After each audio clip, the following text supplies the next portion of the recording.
Thanks, Meyer. Rob Longacre, I'm with the WLB Group. I'm a landscape architect and a planner. And as Meyer mentioned, I am working with the State Land Department, and part of my charge, my firm's charge, is to assist them with the creation of a plan for the property. So I wanted to take you through that plan tonight and let you know how we constructed it and what it's based on. So the first thing that it's based on is something that both Meyer and Mike will discuss tonight, and that has to do with environmental conservation. And you may be aware the town has an ordinance, actually, it's called ESL, Environmentally Sensitive Lands. And this property, since it's actually not in the town right now, was not mapped under ESL. So one of our first charges with planning this property was to do just that, map it under ESL. So what does that mean? So what that means basically is that we went out of the property numerous times, myself included, a team of planners and landscape architects from my office. We hired Westland Resources. They are a Tucson firm consisting primarily of biologists who also assisted us with the analysis. And we went out to the property. We started off with using aerial photography to look at the property and figure out where washes were located, where different densities of vegetation were located, and then went out in the field and looked for certain things. So the things that we look for, the resources that we look for were the following. The first is called CRA, which is Critical Resource Area. And according to code, or Valley's code, critical resource area consists of riparian areas, minor wildlife linkages, major rock outcrops, and distinct habitat. So what did we do? We, in conjunction with Westland Resources, went out and actually sampled the site. So I won't get into the details of it, but we sampled the site based on biological resources and what's called total vegetative volume. It's basically a volume of vegetation that's on the site, and Westland Resources went out there and did what's called transects, where they measured the vegetative volume of the site. So in doing that, it identified where vegetation was of a certain volume, which then in turn classified itself as CRA. We also looked at connectivity. So CRA is also related to connectivity, and connectivity on the site, but also off the site. So off the site, upstream and downstream. So the results of the analysis for critical resource area are the blue areas that you see on your screen. And that area consists of about 67.3 acres. All right, the second area we looked at is called core, which is core resource area. So a core resource area is different than CRA. It has to do, it focuses on certain species, special species habitat, and distinct native plant stands. So we looked at certain things. We looked at stands of saguaro. We looked at stands of ironwood trees, palo verde trees, mesquite trees, and ocotillo. And what we found, based on organized code and the requirements for ESL mapping, was that there are about 28.1 acres in the yellow that qualify as core resource area. And those areas basically consist of stands of saguaro that meet Oro Valley's code requirements.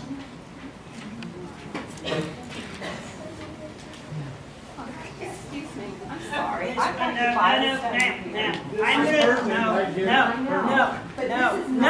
No, you've been warned.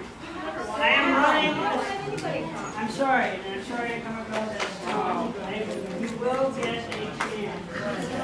Right after this, again, this is about warning. I need your help, please.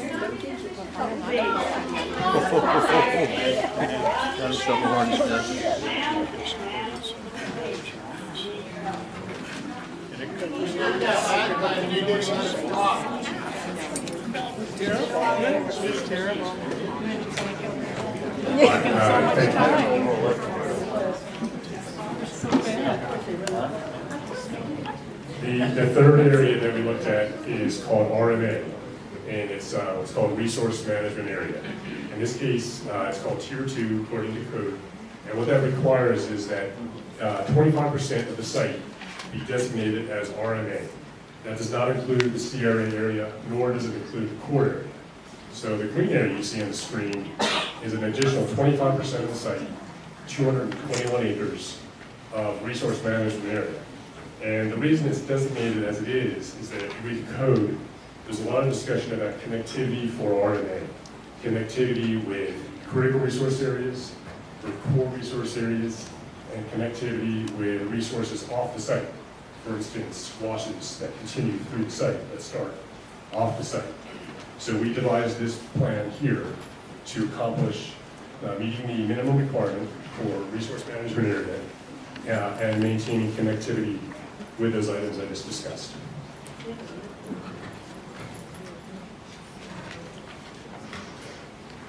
The last area that we began looking at was additional natural open space buffers. And these buffers are shown, there's very faint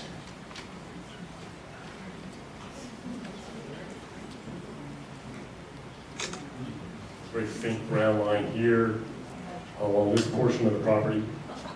And those are designated as 40-foot natural open space buffers.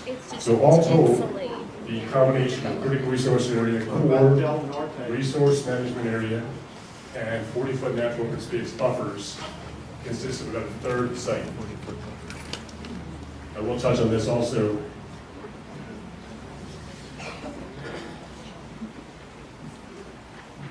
Sorry.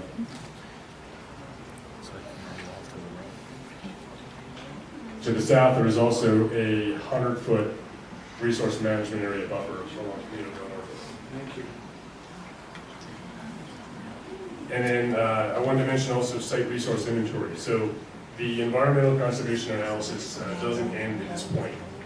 The future purchasers of property in this project are required by Ore Valley Code to do what's called a site resource inventory. And the site resource inventory is a tool that analyzes different types of plants. It actually analyzes individual species of plants. If you recall, the core area analyzes stands of plants. The SRI actually identifies and focuses on specific individual species of plants. For instance, it focuses on swallows. And per code, it focuses on swallows greater than 15 feet with 2 or more arms. It focuses on crested swallows, on trees with at least a 12-inch caliber, and trees with 3 or more swallow cacti within its canopy. So by code, they are required to conduct those, and they will be done in the future, and developers will be required to adhere to the requirements of the code regarding SRI.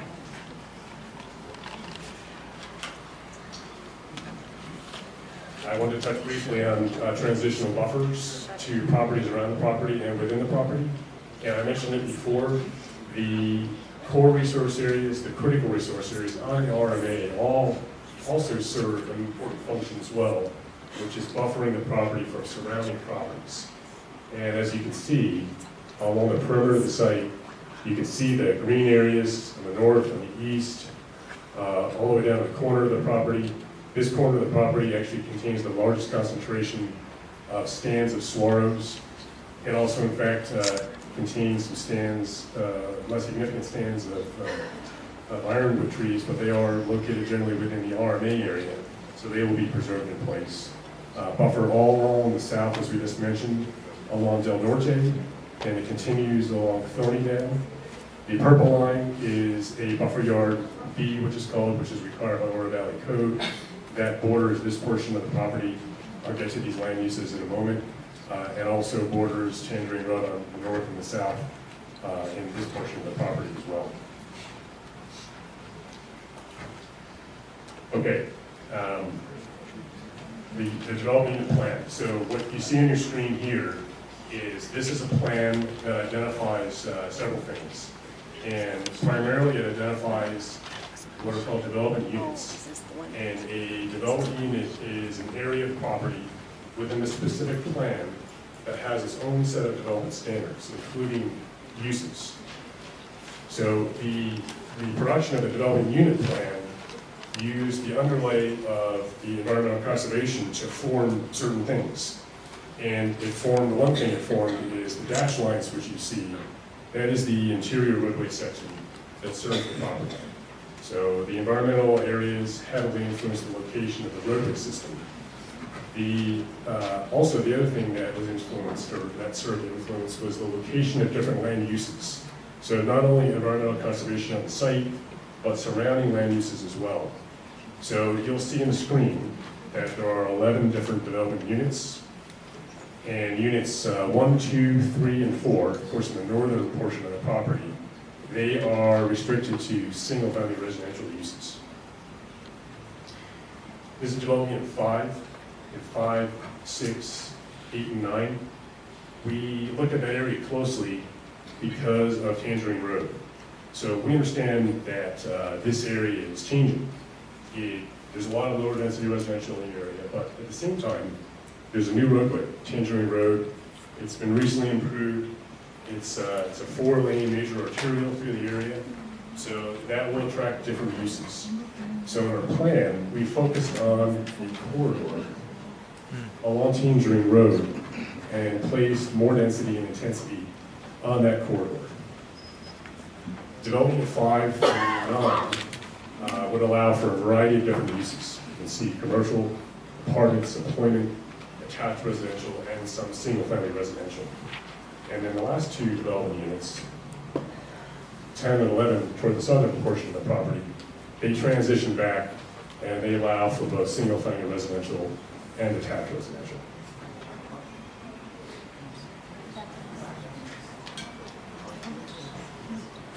I touched for a moment on the vehicular circulation, and Carolyn mentioned in her presentation about the sale of property.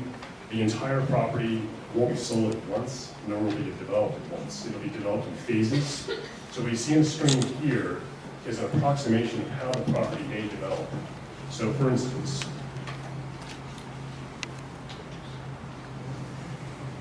this area in green, if that were to be the first property that would be sold and developed, the developer will be responsible for several things. But one thing they would be responsible for would be to bring in infrastructure that would be required to serve that property.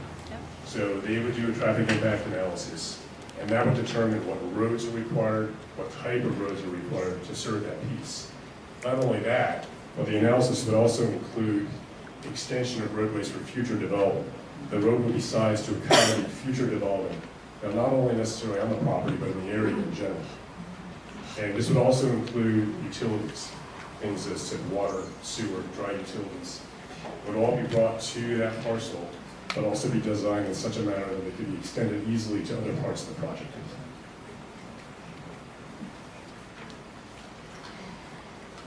All right, we mentioned drainage as well. So obviously with development, there's an increase in impervious surfaces. You need to handle that drainage on your site.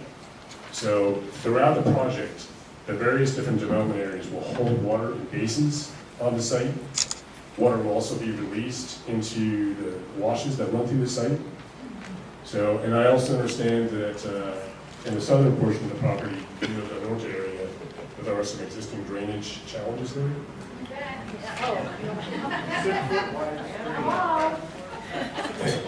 So, the one thing we're required to do with this development is actually reduce the amount of flow leaving the site. So the flow is leaving the site at the southern boundary. So we are required actually to reduce flows leaving the site by 10%. So we think in doing that, that actually would help some of the existing drainage problems that we understand are occurring.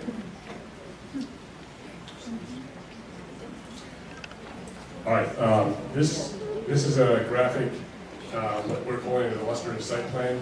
It begins to identify how the site could potentially be developed. So what you see in this graphic is the green areas of the RMA, the yellow areas of the core, blue is the critical resource area, and the lots interspersed amongst them. Please, respect. By interrupting, you reduce the amount of time we have to share information. Yeah, well, you're sapping our time too. And this is the southern portion of the property, and same thing. We begin to identify in the corner here. This is a potential commercial center up at the southeast corner of Thornydale and Tangerine. More residential along the eastern portion of the property. 7, 8, and the southern portion of 6. We haven't shown that yet. We're not exactly sure what may happen there, but this just gives you a sense of how the site might be developed. I'm gonna go to these houses.